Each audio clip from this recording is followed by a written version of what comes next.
Welcome to 6 Feet in the Six. I'm your host, Jeff Barrett with Business Interiors. Thank you for joining us today. The purpose of this interview series is for the close-knit Toronto commercial real estate industry to share ideas and best practices in order to help everyone get back to the office safely and efficiently. Joining us today is Sabrina Giacometti and Vishal Sawlani with CBRE. Sabrina, Vishal, thank you for joining me today. You're welcome. Sabrina, can you tell the viewers a little bit about yourself? Sure. Maybe some of the people that will be watching this know me from the past. My background is in interior design, specifically in more corporate, but I've done some hospitality and retail. That's what I've done pretty much all my life.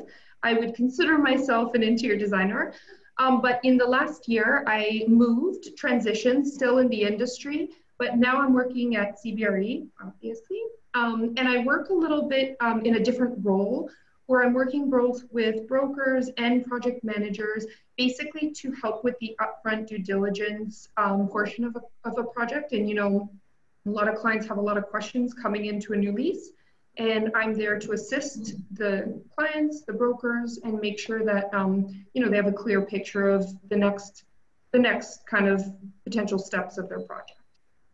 Great. Vishal, can you tell the viewers a little bit about yourself? Sure. So I'm an architect by background. I worked a number of years in the Middle East in Dubai, and then transitioned to project management, first with JLL, then moved over to Toronto a couple of years ago, worked in a similar capacity with the Colliers, and I'm now working with CBRE. So my sort of role is similar to that of Sabrina's, but also revolves around not just the tenant side, but also the landlord side. So catering to both sort of investors and occupiers, and you know, their front-end strategy and laying those steps out. And Vishal, personally, how are you managing? It's been hard. It's been tough. So I am a very social person. You know, I like doing face-to-face meetings. Doing it over Zoom, and it's still pretty new. We're getting accustomed to it, but it's still pretty new, I would say. It's awful. You can say it. Yeah. Sabrina, how are you managing? I would say ups and downs. I think when this first happened, I was so excited to work from home, and I thought this was like going to last 2 weeks. It's been 6 months now, so it's been really weird. And I wake up, depending on what side of the bed, I'll have a great day or a not so great day, and my emotions are kind of changing, and I couldn't even explain why. So I blame it on the fact that there's too many Zoom calls, and that I sit for the majority of the day and my body's like, you need to move and exercise. So, but overall, I'm, you know, happy to be still working, and I know there could be some people in different stages, and I'm just taking it day by day. Sabrina, is there anything under isolation that you've had to do that you've never had to do before? Eat 24/7 because the kitchen's right in front of me, and have Zoom calls for 6 hours straight, which means I'm sitting in a chair for 6 hours straight. I would say that's new for me. That's about it. Well, the product review section, we are going to talk about work from home, so hopefully I can give you some tips to make it more comfortable. Perfect. Vishal, what about yourself? I would say I've been cooking a lot. I've been cooking so many meals, so many different things. It's just amazing. I didn't used to cook this much because, I mean, you know, there's rarely any time when you're rushing off to work, coming back, you're just getting takeout and eating outside all day. So definitely, health has improved quite a lot from that perspective. Have you made sourdough bread yet? Not yet. I feel like I've been focusing on the other things. I've made the dalgona coffee yet. I followed that trend. Nice. I feel like Vishal has more time, so Vishal, note to myself to pass on some of my projects to you. Vishal, can you show us what face masks you've been rocking? Sure. It's one of these plain, simple black sort of, you know, minimalistic masks. So yeah. Reusable? Yeah, reusable. You can wash them. It's very designer-like. So goes with the industry. Designer face masks are going to be a thing. Sabrina, what face mask have you been rocking? Jeff, after I moved locations, I left my mask on the other table. So this might be a pause. Is this, you just do one of these? Is that? Oh, I could do that. Except when you I wear know. beige, you get makeup all over it. So at least it needed to be black. Well, you don't need to run and get it, but is it a standard issue, disposable, reusable? What I want color? to look like a ninja, so it's black and it covers my, like, at least half of my face. Wear a mask with a beard like that. Does that make a difference? It's a good point. I mean, mine's short enough that it's probably not obstructing it too much. But yeah, you look at, the beard craze that went on the last 5 years. Like a lot of guys have some pretty bushy beards, and I would imagine a face mask Yeah. isn't. It's gonna be tricky. Yeah, you got to like grow the mustache over top of your mouth, and it'll just be like a filter, right? It's like your own mask. It's a very imaginative way of saying it, for sure. Sabrina, can you tell me about your book of business and how it's been affected by COVID-19? For sure. Like most businesses, obviously there have been a lot of changes, and we're continuously trying to adapt to those changes. I think, like, if we looked back 6 months ago, we probably wouldn't have predicted the situation that we're in now. So I think, one, constantly evolving and trying to figure new ways, and not specifically the way you have been doing business.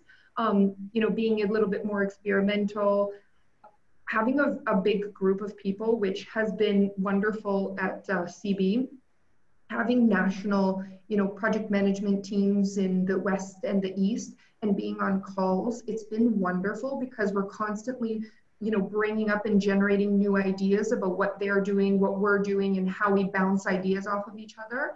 So that's been pretty successful. We share our stories. And I think one of the biggest kind of changes that we've had to adapt to is looking at what are people looking for, whether it's landlords, whether it's brokers, and how to support them during this time. And what we used to do every day, and we used to be quite busy, what we're trying to do now is adapt to suit the changes of the market. And we have tons and tons of experienced, skilled workers at CB in so many different, like, kind of niches, and we pull them in to collaborate and bounce different ideas. And it's pretty amazing because when I first started CB, I was very focused on one kind of direction, and now I'm starting to realize just how big this company is, just how many talented people there are and that we can pull from. So it's been a really exciting and interesting experience for me, specifically because, I started a year ago and I would have never understood or guessed all of these different things we can tap into. Vishal, I know you work quite closely with Sabrina. So can you tell us about your business, or is there anything to add to what Sabrina said? Sure. So, you were mentioning silos. So, I mean, CBRE itself is a very collaborative firm. And in simple ways, if I have to describe sort of mine and Sabrina's role, it's all about collaboration. It's all about, connecting with different departments, different sort of people, different teams who are working within real estate, and find those sort of opportunities where we can do business for the project management team. So that's been the key focus of our roles. And what we had to do is basically be aware of all the businesses, all the different departments that are doing business within COVID, and how they have pivoted, so we can basically align our expectations with them at the same time. So an example for now is, during COVID, a few of our sub-services have really spiked up. So, for example, there has been tons of requests from clients for move management, just because of the nature of how, if clients were moving from one place to another, now there's a bit of a fear factor in place that no one wants to go to the office. The employees don't want to go back to the office. So that's where our move management teams have kicked in and have helped clients transition from one place to another.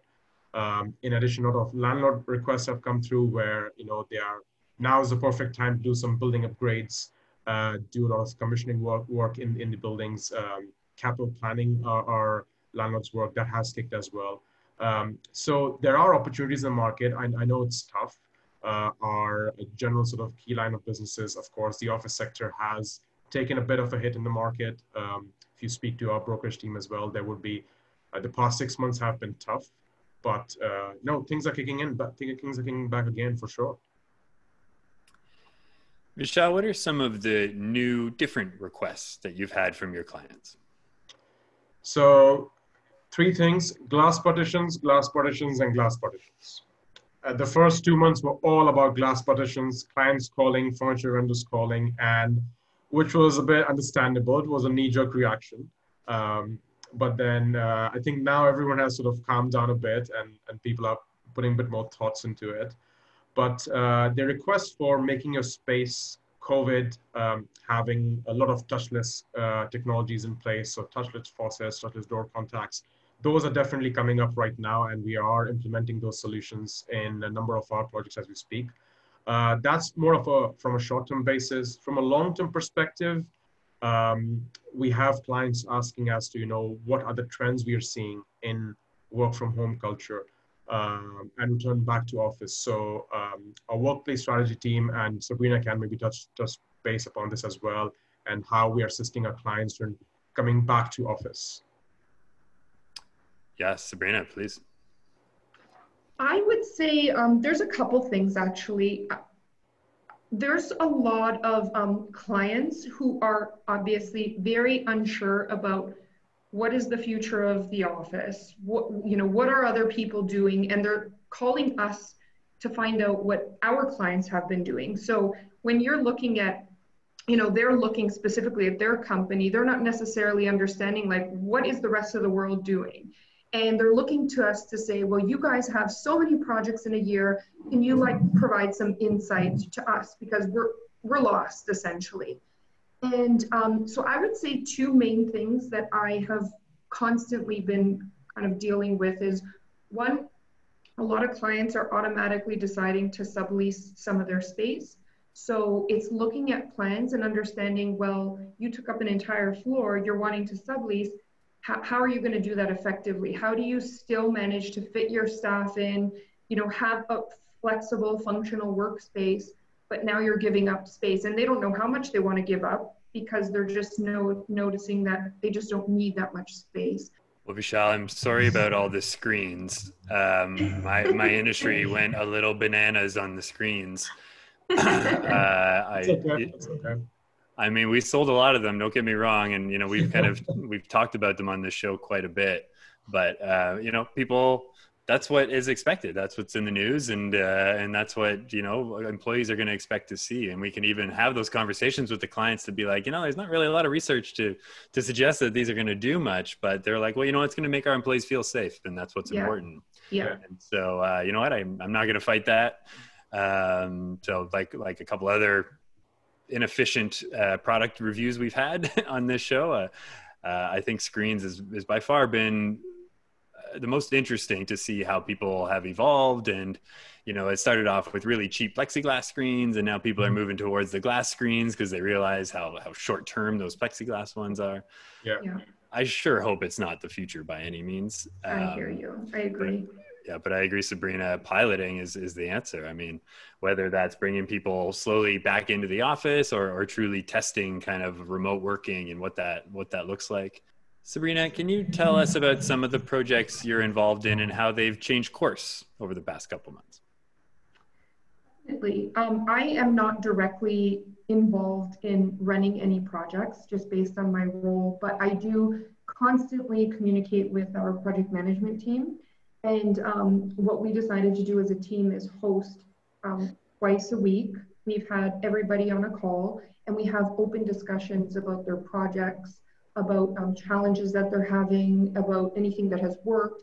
And we're constantly looking at, getting updates on how is this impacting costs, construction costs. And so, we have active projects that we're tendering. And when we receive the tenders back, we're looking at, has there been a price increase? And if there is, we're asking why. And, some of the answers that we're getting is initially, I think the prices were coming in lower because people were just looking for an opportunity to work. But now they're starting to see the impact, the cost implications of if someone calls in sick and they need someone back up, or all of the health and safety regulations on site that are costing the contractors, more out of their pocket. So we are seeing a little bit of an increase in the construction costs. to be honest, they've been doing a really good job with monitoring people on site and having them come in separately. We completed a couple projects actually in the last few weeks, and clients were so happy because they understand the challenges that we had to go through, both the project management team, construction team, and the clients. And not only did we survive, but we were still on time.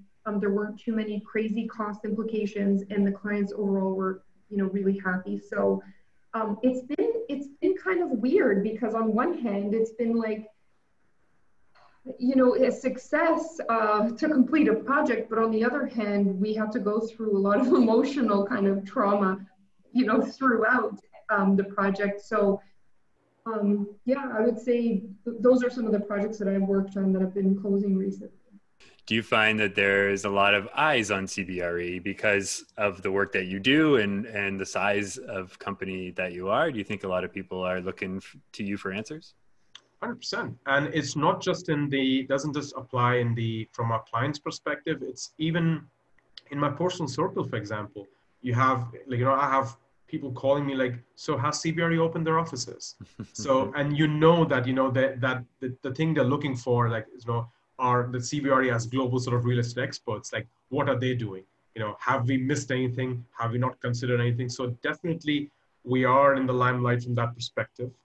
And which is why it matters most as well that, we ourselves are up to date with all the things that are happening in the industry.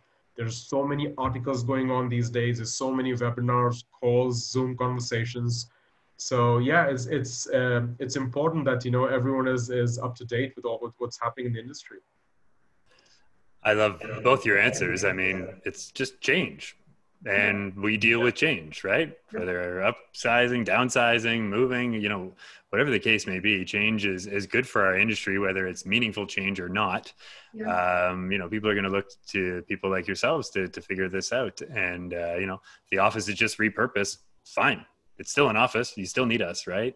So yeah. The office is far from dead. It's just evolving, to Sabrina's point. So I love your guys' answers there. And one thing, they had way better coffee at our location than I do at home right now because my coffee machine is dead, and I kind of miss that with the sparkling water. Oof, I do definitely miss that from. I upgraded that. That's one thing I did is my actually Nespresso coffee machine broke down, not the focus of the conversation, but it broke down and I went and got a new coffee machine. So lots of tools and gadgets to equip the household these days. Heard some companies say that they are more productive, or their employees are more productive because they're at home and they're bored. and so in the beginning they were like, well, this ain't so bad, we're 110% productivity right now. Well, why would we stop this? I mean, that was like the first 3 months. Now go ask those people, right? Like they've been working too much because they're bored, so they're just working into the evening. Now people are burning out. It's 6 o'clock doesn't feel like 6 o'clock anymore. So I understand why you don't have that energy. No, that, and also like I'm not sure if you touched it before, but like mentorship is becoming a big problem these days. For example, a lot of our younger staff, like how would you train them? How would you train them effectively? How would you mentor them? If you want to teach them something, how would you do that? So like these things are much more easier if you're in an office and I can pull someone's screen, I can go by, sit next to an younger associate PM or a project coordinator and tell them, okay, this is how you do it, or this is where we're going wrong, this is how we need to fix it. It's sometimes so hard on doing this in Zoom that you may feel at one point it's easier if I just do it myself. Yeah. And that is happening across a sector of different industries as well. Mentorship of young staff and even training and mentoring the new recruits. Once we're starting hiring during COVID, how is that going to play out? It's still a question itself at the moment.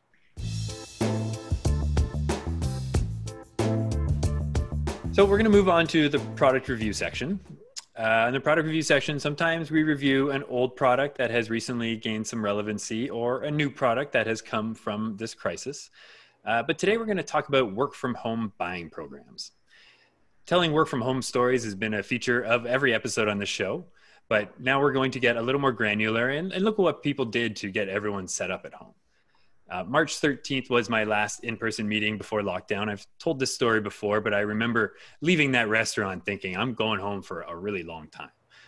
When I did get home, we had an emergency leadership call where we started talking about shutting down the office and getting everyone set up at home. That's when the Zoom nightmare began. Well, that's how I feel anyways. I can remember being at that lunch, and it was with a design firm that had just spent the previous week procuring laptops. Apparently there was a shortage on laptops there for a bit, and design companies use some pretty heavy duty software, and typically they're on PCs. So it was a bit of a scramble.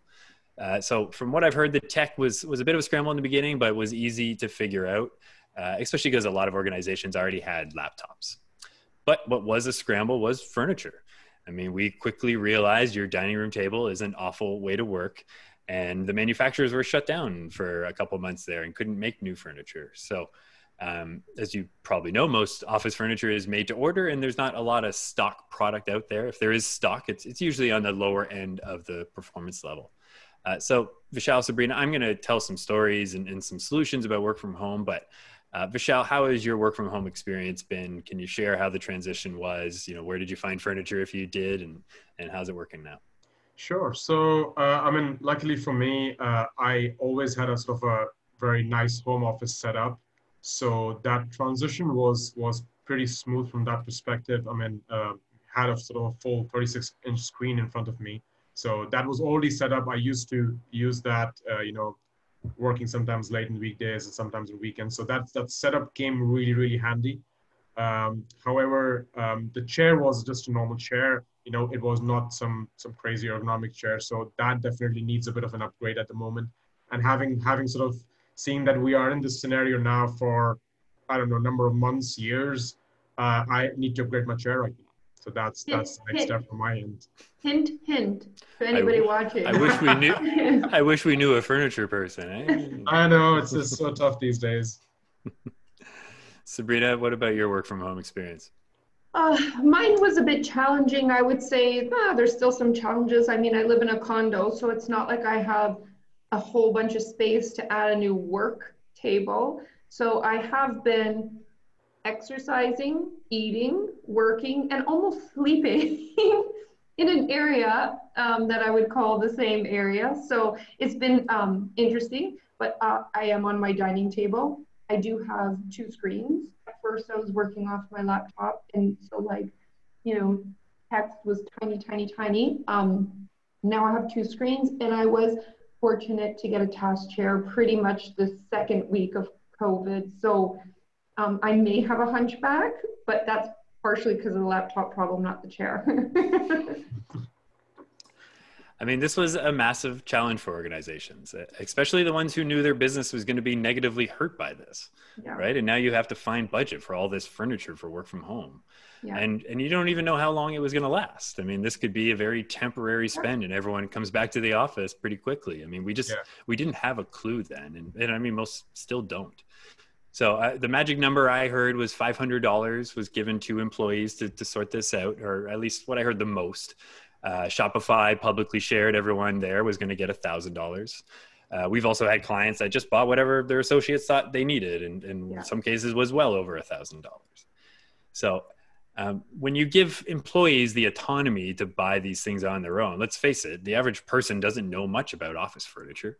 People immediately went to places like Amazon and Staples because they wouldn't know office furniture has a unique distribution model, and not much quality product is sold through those channels. It's mostly offshore, low-cost stuff. So unfortunately, that's going to be a really poor investment for some organizations that let their employees go that route. During this time, we were fortunate to have an explosion of work from home sales because we sell Herman Miller, and of the average person that knows anything about furniture, they probably heard of the Aeron chair and would look to Herman Miller as a high quality option, and which they are. I'm happy to say that I get to represent them.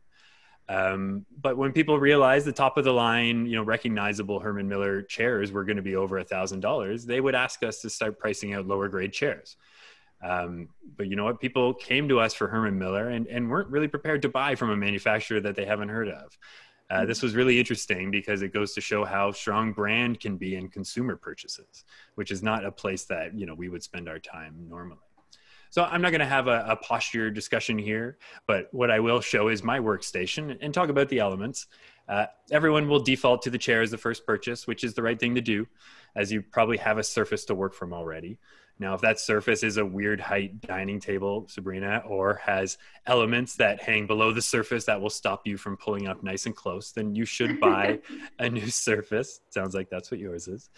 Height adjustable is ideal if you can. The only advice I'll give when buying a height adjustable table is warranty. Warranty is really the only thing you need to consider when you're buying an adjustable table. Your office is not going to have a huge cable management requirement, so just focus on warranty and cost. All the tables go up and down, and you have to acknowledge that work from home is going to be a part of your future, and you have a long time left in your career. You need to buy quality things that are going to last a long time.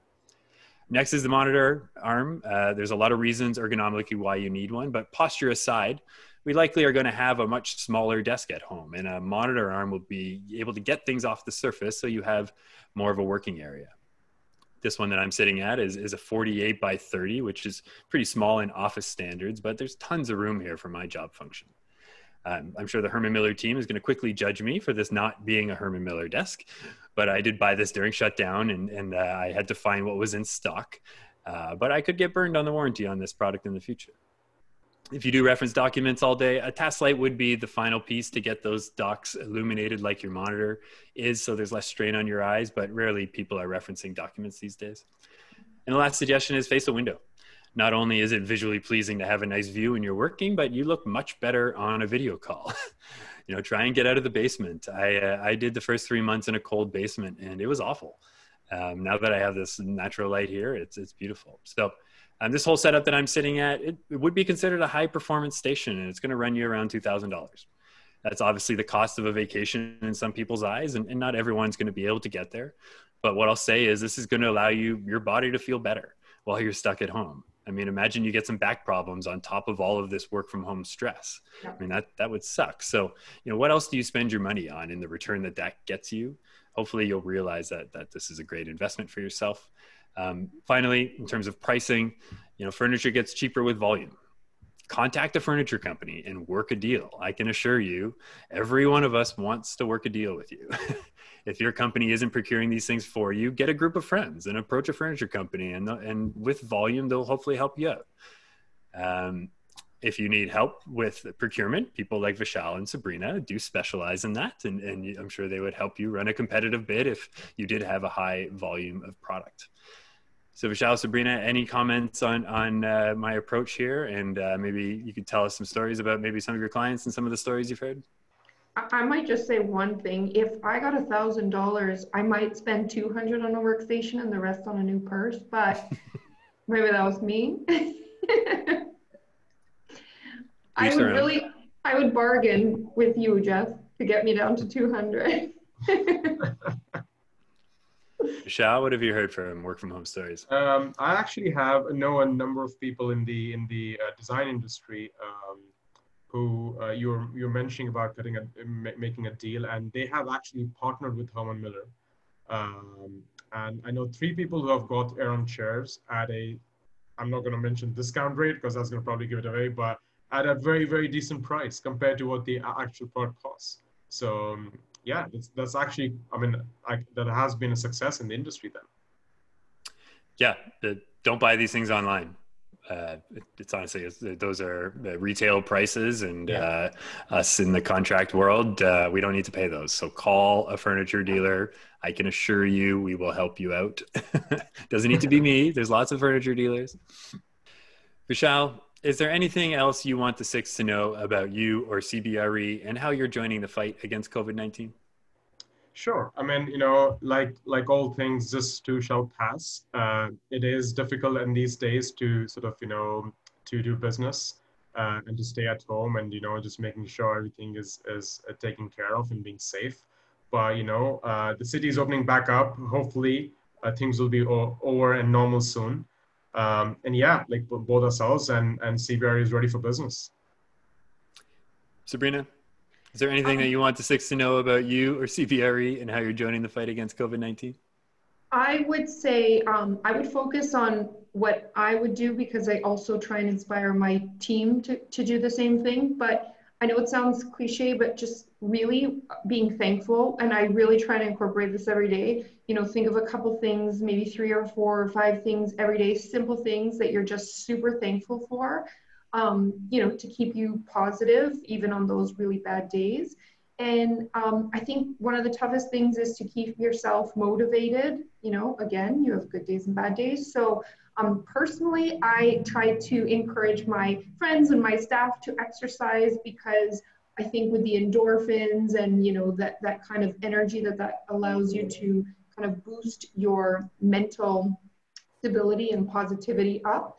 So I would just say, remember to be thankful, because things can always be worse. And try to exercise to motivate yourself and keep your mind busy, your body busy. Well, thank you for sharing how you're joining the fight against COVID-19. Keep up the good work. Thank you. Thank you. Toronto, you are the best city in the world, and we can't wait for you to feel better again.